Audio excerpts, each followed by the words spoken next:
Illuminati ត្រូវបានគេហៅថាជាសាសនានរកឬបិសាចសាតាំងចុះហេតុអ្វីបានជាសមាជិកសាសនានេះមួយចំនួនធំសុទ្ធតែជាតារាល្បីនិងបុគ្គលជោគជ័យតើសាសនានេះស្របច្បាប់ដែរឬទេហេតុអ្វីបានជា logo សាសនានេះមាននៅលើกระดาษប្រាក់$1មុននឹងស្គាល់ពីសាសនានេះយើងត្រូវស្គាល់ពីសញ្ញាដែលបង្ហាញពីការផ្សព្វផ្សាយសាសនានេះជាមុនសិនការបង្ហាញការគាំទ្រទៅលើសាសនានេះគឺជាការធ្វើដៃបែបត្រីកោណឬការបិទភ្នែកមួយចំហៀងតារាល្បីមួយចំនួនដែលគេស្គាល់ថាជាសមាជិកសាសនានេះដោយបើកចំហមួយចំនួនគឺ Billie Eilish, Katy Perry, Taylor Swift, Beyonce, CL, Miley Cyrus, Justin Bieber, Shawn Mendes, Camila Cabello, Melania Martinez និងរាប់រយអ្នកទៀតអ្វីបើមួយចំនួនទៀតមិនបានបើកចំហឬបដិសេធថាខ្លួនមិនមែនជាសមាជិកក៏ដោយទំព័រផ្លូវការរបស់សាសនានេះមានអ្នកចុច like ជាង3លាននាក់ហើយតារាចម្រៀងនាងម៉ាដូណាក៏បានសរសេរចម្រៀងពីសាសនានេះផងដែរតើ Illuminati គឺជាអ្វី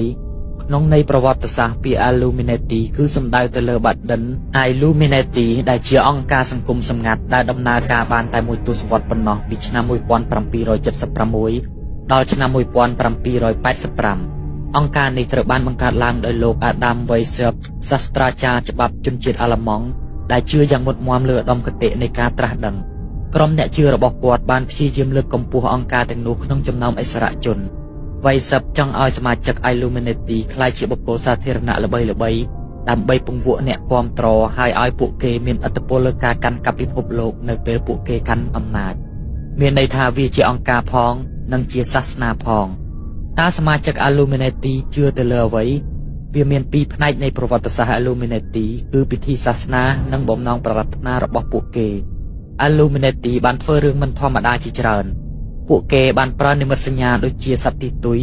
ដើម្បីជៀសវាងការក្លែងបន្លំអត្តសញ្ញាណនិងងាយស្រួលសម្គាល់សមាជិកពួកគេនៅដើមដំបូងលោក Hodap បាននិយាយថាសមាជិក Illuminati មិនជឿទុកចិត្តនរណាម្នាក់អាយុលើសពី30ឆ្នាំឡើយប៉ុន្តែក្រោយមកក៏បានកែប្រែឡើងវិញហើយរបាយការណ៍ផ្សេងទៀតនៃការធ្វើពិធីសាសនាគឺពិបាកក្នុងការបញ្ជាក់ប៉ុន្តែយើងដឹងថាសមាជិកមានលក្ខណៈមិនធម្មតាហើយបានលាក់អត្តសញ្ញាណរបស់ពួកគេដូចជាចារកម្មប៉ុន្តែទោះជាពួកគេកំពុងធ្វើពិធីសាសនាដ៏ចម្លែកទាំងនេះពួកគេក៏បានលើកកម្ពស់ទស្សនវិស័យពិភពលោកដែលឆ្លុះបញ្ចាំងពីឧត្តមគតិត្រាស់ដឹង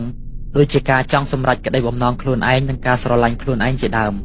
ពួកគេចង់ឲ្យពិភពលោករស់ក្នុងសង្គមក្រោមការដឹកនាំរបស់អង្គការពួកគេតែមួយគត់ដើម្បីចូលជាសមាជិកអង្គការនេះតើយើងត្រូវធ្វើដូចម្តេចវាមិនមានភាពងាយស្រួលនោះទេក្នុងការចូលជាសមាជិកខ្ញុំបានសាកល្បងផ្ទាល់ដែលបានស្នើសុំទៅលើគេហទំព័ររបស់ពួកគេប៉ុន្តែពួកគេត្រូវធ្វើការឆ្លងកាត់ការសាកល្បងចិត្តខ្ញុំជាច្រើនថ្ងៃសិនហើយបង្គាប់ឲ្យខ្ញុំទិញខ្សែកពីអង្គការពួកគេមកពាក់ដូច្នេះខ្ញុំអាចនិយាយបានថាការចូលជាសមាជិកអង្គការនេះគឺមិនមានភាពងាយស្រួលនោះទេលក្ខខណ្ឌដ៏តឹងរ៉ឹងរបស់ពួកគេគឺសុំគ្រប់គ្រងព្រលឹងរបស់សមាជិកអ្វីបើ Illuminati បានធ្វើឲ្យបុគ្គលមួយចំនួនបានទទួលជោគជ័យយ៉ាងច្រើនប៉ុន្តែពួកគេក៏បានធ្វើឲ្យសមាជិកមួយចំនួនរងទុក្ខទោសរស់ដូចជាទេសករដូចជាតារាល្បីខ្លះត្រូវតែច្រៀងជុំវិញពិភពលោកដើម្បីរកលុយឲ្យពួកគេអស់កម្លាំងមានជំងឺយ៉ាងណាក៏ដោយក៏ពួកគេមិនខ្វល់ដែរហើយមានតារាមួយចំនួនទៀតបានធ្វើអត្តឃាតដោយសារទ្រាំមិនបានតារាមួយចំនួនដែលបានស្លាប់ដោយការបាញ់សម្លាប់ត្រូវបានគេជឿថាដោយសារពួកគេចង់ចាកចេញពីសាសនានេះ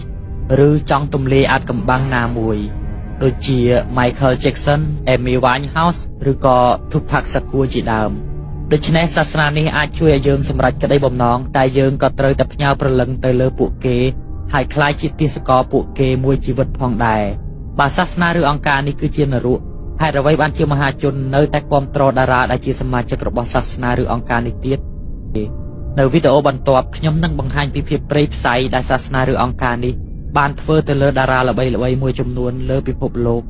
ហើយលោកអ្នកប្រកាសជាមិនចង់សាកល្បងឡើយសង្ឃឹមថាវីដេអូមួយនេះមិនត្រូវបាន Facebook ដកចោលព្រោះយើងដឹងហើយថាម្ចាស់ក្រុមហ៊ុន Facebook ក៏ជាសមាជិកនៃអង្គការមួយនេះដែរ